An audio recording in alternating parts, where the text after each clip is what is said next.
Hi everybody, and thank you for joining me again on another episode of Gaffer and Gear. In today's episode, I'm going to take a look at the Kelvin Play Pro. This is a pocket light with an RGBACL light engine. It has a CCT range from 2000 Kelvin up to 20,000 Kelvin with green and magenta correction. It has built-in CRMX, fantastic DMX queuing, and a huge library of DMX profiles.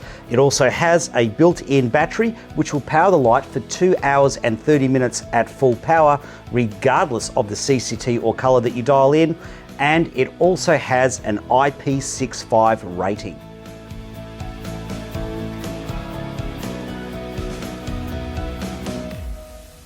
Okay, let's start off with the regular disclaimers. Kelvin are not paying me any money for this episode, and they don't have any say in the edit or any editorial control. But they did send me all of this product for free, and I do get to keep it or sell it at the end of the episode. So technically, that makes this a paid endorsement. Okay, let's get into the pros and cons and start off with the cons first to get those out of the way. Now, I don't have a lot of cons, but here we go. Now, if you're looking to use these lights below 10%, the programming isn't the greatest. It really could do with some work. So they do tend to skew towards green if you're dimming them below 10%. Also, if you're using these things above 6,000 Kelvin, the CCT accuracy isn't the greatest. Okay, let's get into the next negative I have. There is no power supply or charger supplied in the kit.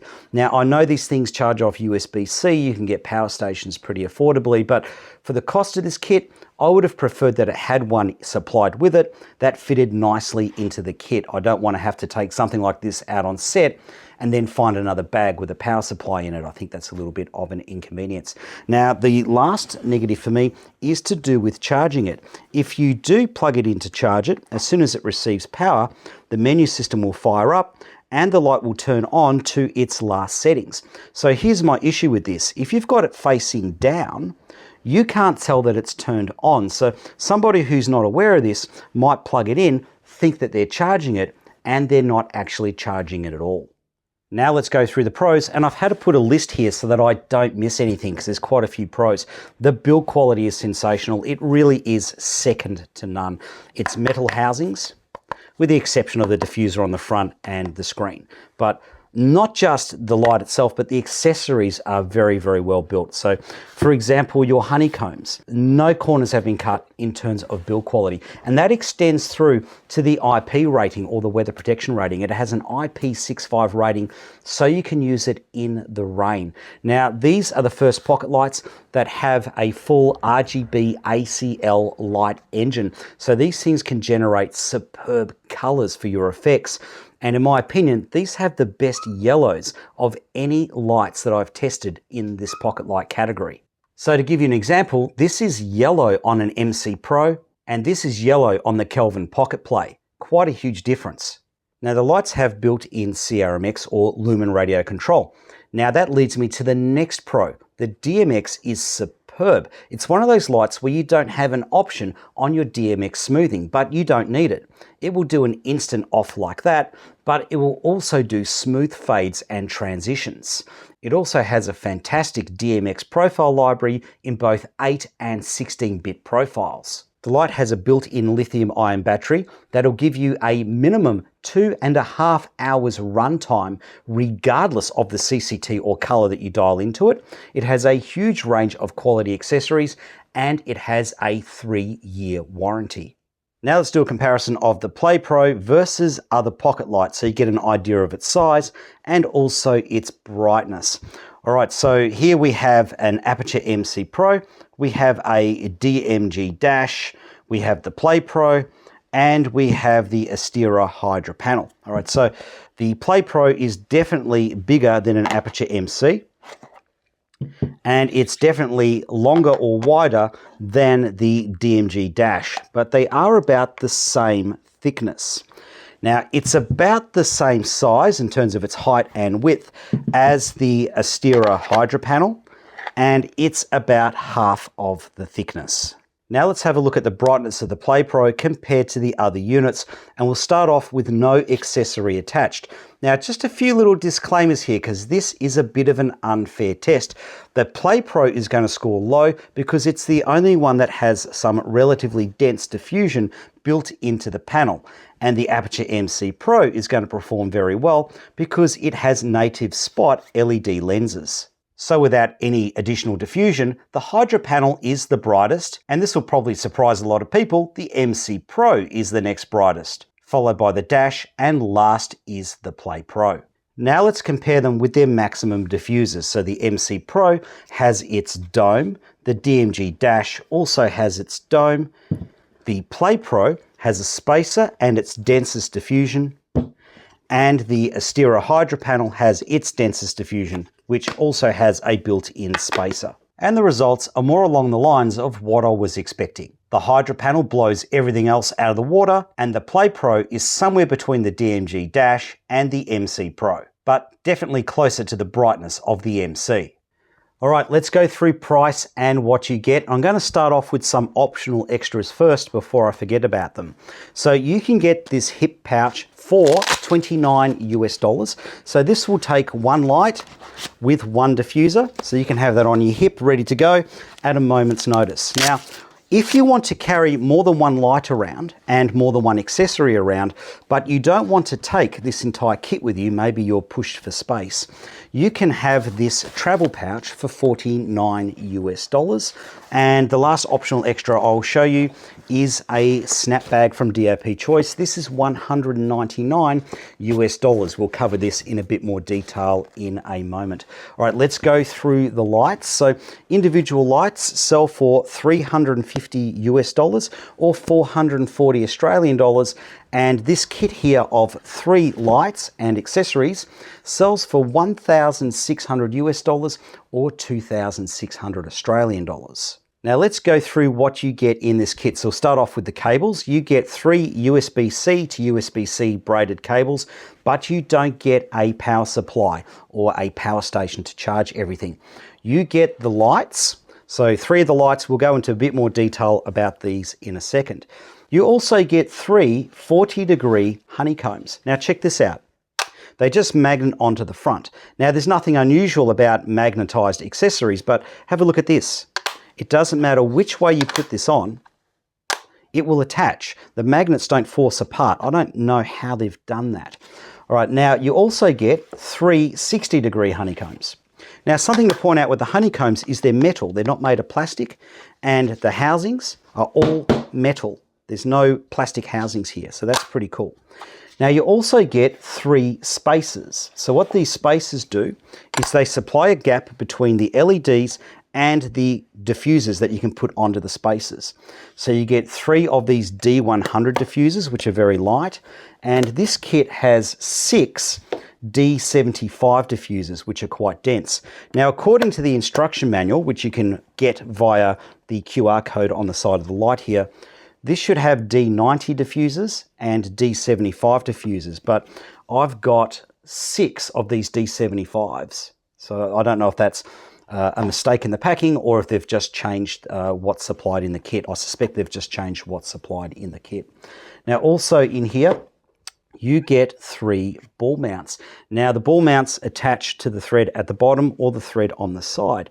Now these ball mounts have a thread down here for your standard sort of connection, and they come with a shoe mount on them as well. So you can remove the shoe mount with an Allen key to reveal the thread for your stands and your accessory mounts. Okay, let's talk about the light in a bit more detail. It is a solid construction, IP65 rated, so it is weather resistant. You've got your power connection at the bottom, which is USB-C. Again, that'll be for the IP rating. You've got your threads at the bottom with the RE pin and a thread on the side with the RE pin connectors. And the back is magnetized. Now let's go through the user interface, and you've got 2 rollers and 3 buttons, but one of those buttons is the on-off button. You've got a full color user interface, which is very intuitive and easy to use. The bottom knob or roller is always the intensity. and it's adjustable in 0.1% increments. In the CCT mode, the top roller selects your CCT, which is adjustable in 20 Kelvin increments. The top roller can also be used to adjust your green magenta selection. To select your green magenta selection, press the selector button. Now each unit of adjustment is roughly 10 delta UV. To change your modes and get to the menu system, you can scroll via the mode button.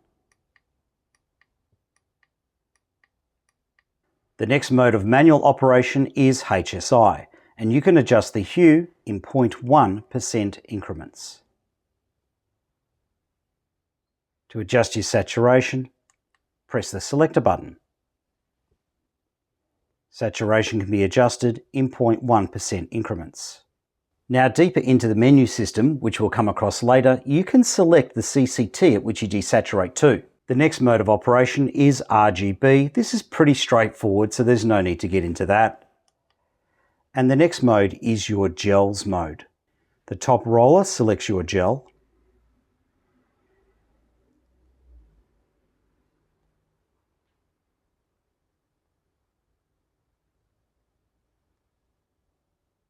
And if you press the selection button, you can change the Kelvin at which the gel is being applied to. Next is the effects mode, and you've got the run-of-the-mill standard effects that you can choose from. To stop and start your effect, press the selector button. Now let's scroll through our modes until we get to the menu. Now in the menu you can select your mode of operation, or you can go to settings. Let's take a look in the settings menu.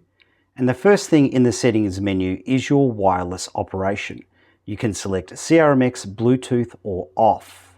Next in the menu is our light output selections. So let's press that. We can select between maximum output and constant output.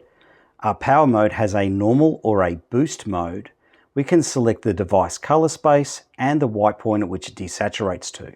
Now here is a list of your color space options. Now according to the instruction manual, the boost mode gives you 35% more brightness, but the light is prone to overheating and shutting down, and it won't turn on again until it is cooled. So I'm not even going to bother looking at this.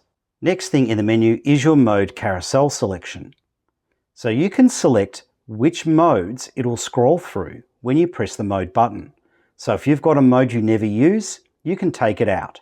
Okay, now let's take a dive into the DMX menu. Now you can select your mode, whether it's client or host, which is RX or TX. You can select your profile. We have a huge list to choose from in both 8 and 16-bit. You can of course choose your DMX address, you can set your TX power, and you can set what happens if the signal drops out. I've got it set to remain on. You can also select your dropout time, and that's between 5 seconds and 300 seconds. And of course, you can link and unlink. Now let's see how the light performs with no modifiers attached. And as you can see on the front here, it has flood LEDs, and it does have a light diffusion to try and merge them all together. Now during the testing, the light is 50 centimeters away from my garage door, and I've taken my measurements at a distance of 1 meter at 800 ISO. The characteristics of the light seem to be the same regardless of the CCT or the color that you dial in. And despite the light diffusion, there is quite a bit of shadow echo. Now let's try it with no additional diffusion and with the honeycombs. And for my own curiosity, also testing it with an additional spacer between the LEDs and the honeycomb. This is with nothing attached. This is a 60-degree honeycomb. And this is the 60-degree honeycomb plus an additional spacer. This is a 40-degree honeycomb and a 40-degree honeycomb with an additional spacer. As you can see here with the 60-degree honeycomb, it has a nice drop off on either side. But massive amounts of shadow echo. Now let's have a look at the light with the D100 Diffusion and a spacer in between the LEDs and the diffuser. First off, this is the light with no modifiers attached. And this is with the spacer and the D100 Diffusion. Again, no modifier attached. And again with the diffuser. This is with the spacer, the D100 diffuser, and the 60-degree honeycomb. And this is with the 40-degree honeycomb.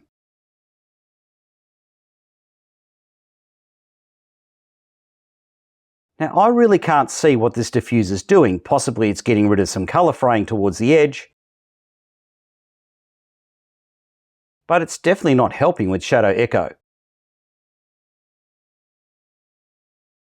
Now let's have a look at the light with the spacer and the D75 diffusion. And this has definitely affected the edges of the beam. It's a very consistent color right through the drop-off. And we have one soft shadow. This is the light with nothing attached. And this is the light with the spacer and the D75 diffuser. The results seem very consistent regardless of the CCT or color that you dial in.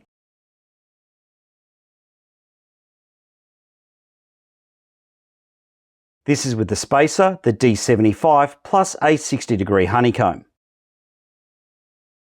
And this is with the 40-degree honeycomb. Now, because the kit comes with enough D75 diffusers to have 2 mounted per light, let's take a look at the light with 2 diffusers. And the beam drop off on either side is very clean.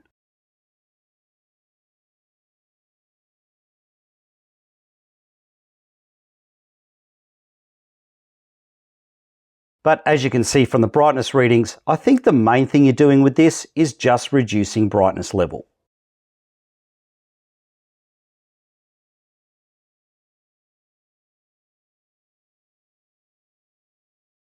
Okay, let's take a look at the optional extra snap bag from DOP Choice that you can get for these lights. So it comes in a bag.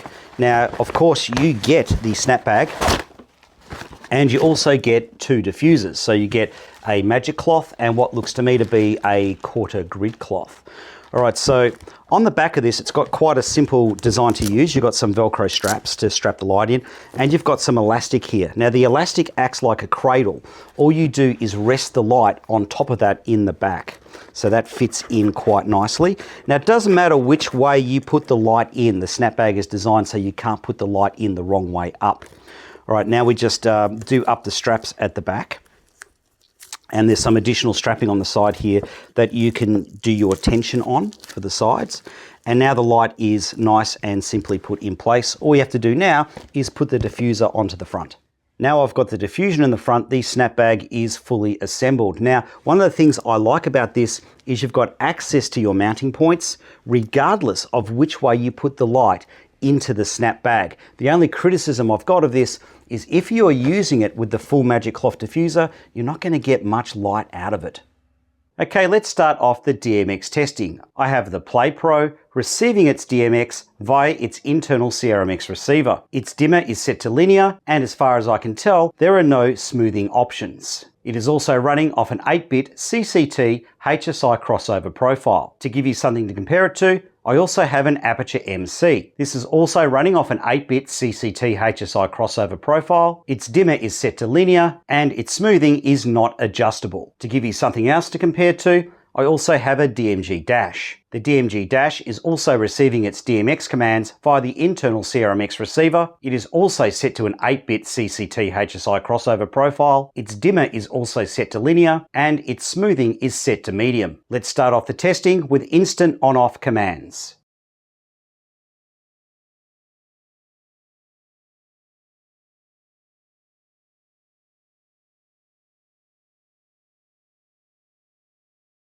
Now let's take a look at some half-second cues.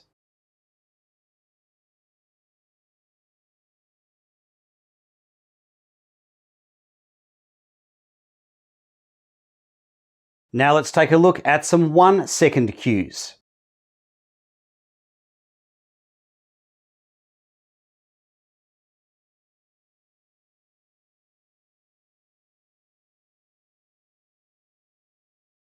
Now for some 2.5-second cues.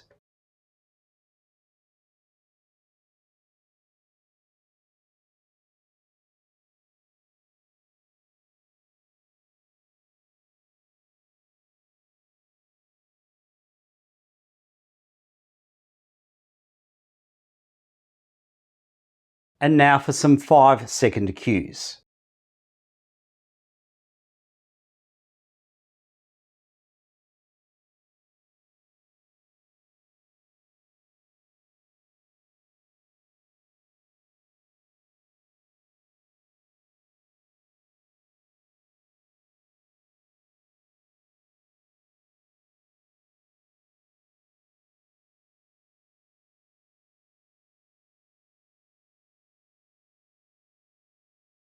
Now let's have a look at some CCT changeovers between 5600 Kelvin and 3200 Kelvin, starting with instant changeovers.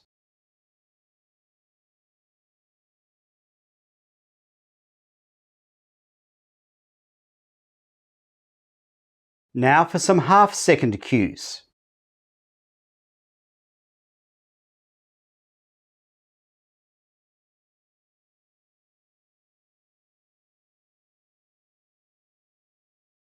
And now for some 1-second cues.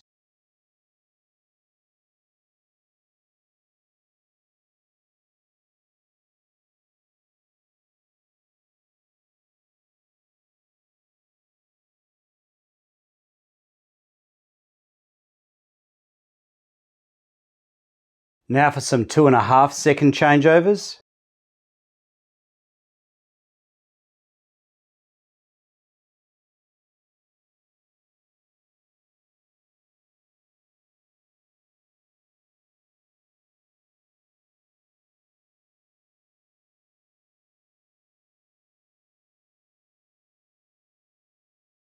And now for some 5-second changeovers.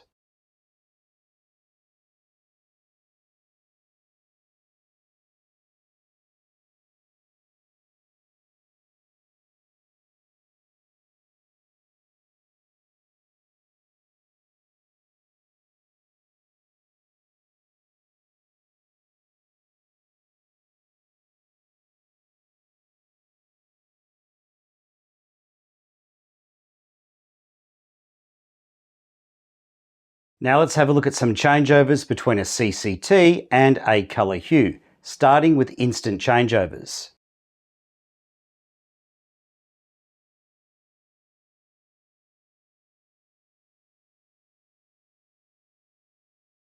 Now for some half-second changeovers.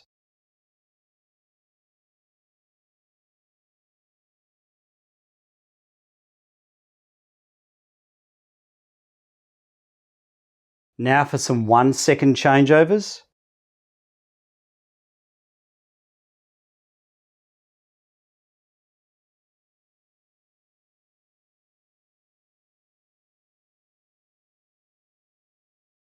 Now for some 2.5-second changeovers. Now something funky is going on here with the DMG dash. Now I've tried multiple lights and this still happens. And I definitely have the Bluetooth turned off.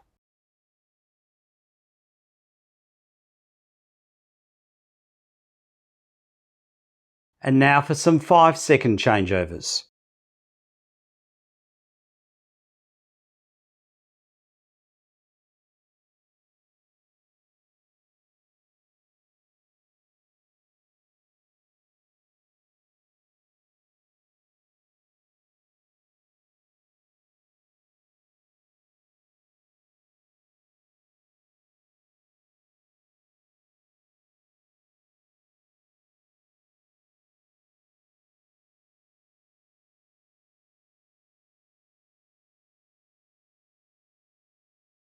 All right, let's start going through the data I've collected, starting off with the dimming characteristics. Let's start off with the dimming characteristics at 3200 Kelvin. And I've taken a few more readings than I normally do here just to paint a more accurate picture of what's going on. I've taken readings at 100%, 75%, 50%, 25%, 15%, 10%, 5% and 1%. Across the entire dimming range, the CCT is very consistent. The TM30 color render score is a constant 97 all the way down to 10%, and then it drops down to 92 from there. And the delta UV, or hue, is extremely accurate all the way down to 15%. Then from 10% down, it has a very sharp increase in green hue. Now let's take a look at 5600 Kelvin. The CCT is very consistent all the way down to 10%.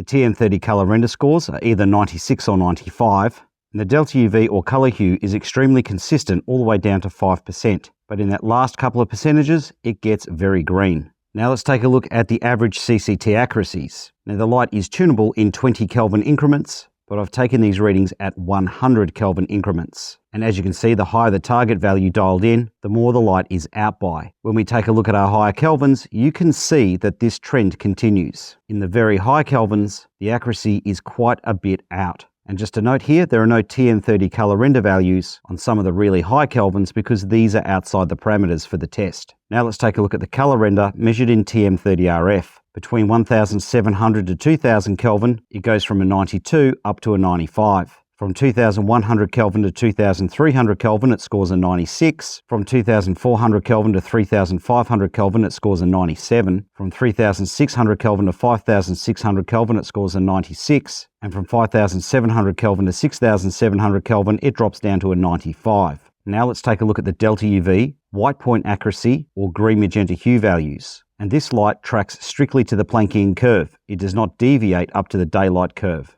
From 1700 Kelvin to 3000 Kelvin, the light is slightly magenta with an average delta UV of minus 0.0013, which would make the light slightly magenta at this point to roughly the equivalent of 1/2 of a 1/8 correction gel. Now from 3100 Kelvin up to 7000 Kelvin, where I stopped taking individual readings, the light tracks incredibly accurately to the Planckian curve. Now let's take a closer look at some of the Kelvins. When I dialed in the lowest CCT of 1700 Kelvin, I got 1728. The TM30 color testing results were 92% average color accuracy with an average 106% color saturation. All of the CRI scores are plus 90.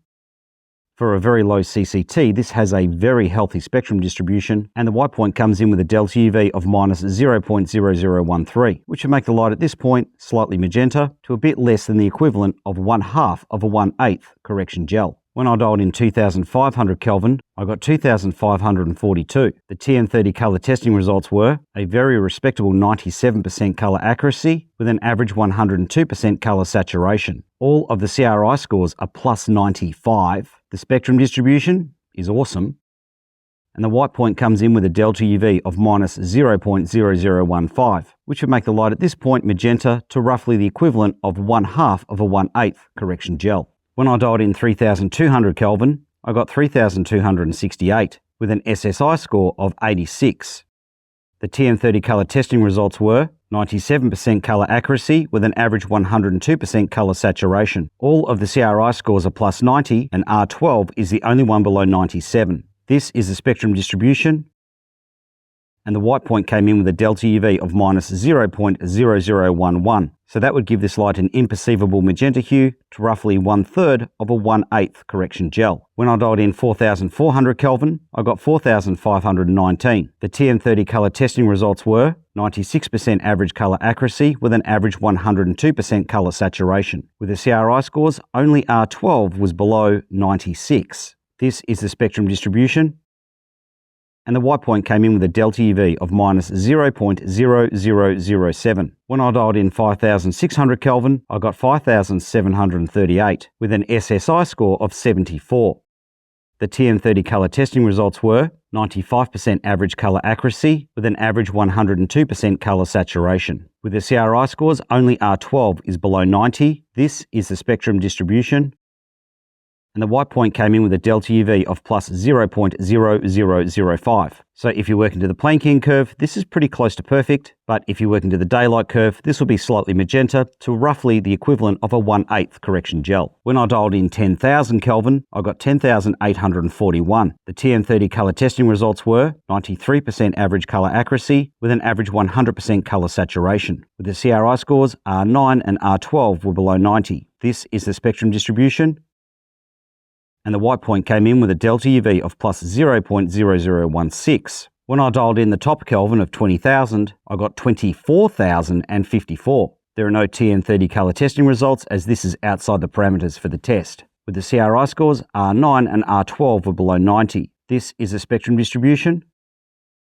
and the light is still tracking to the Planckian curve with a delta UV of plus 0.0017. Now let's take a look at how accurately these lights can dial in their primary and secondary color vectors.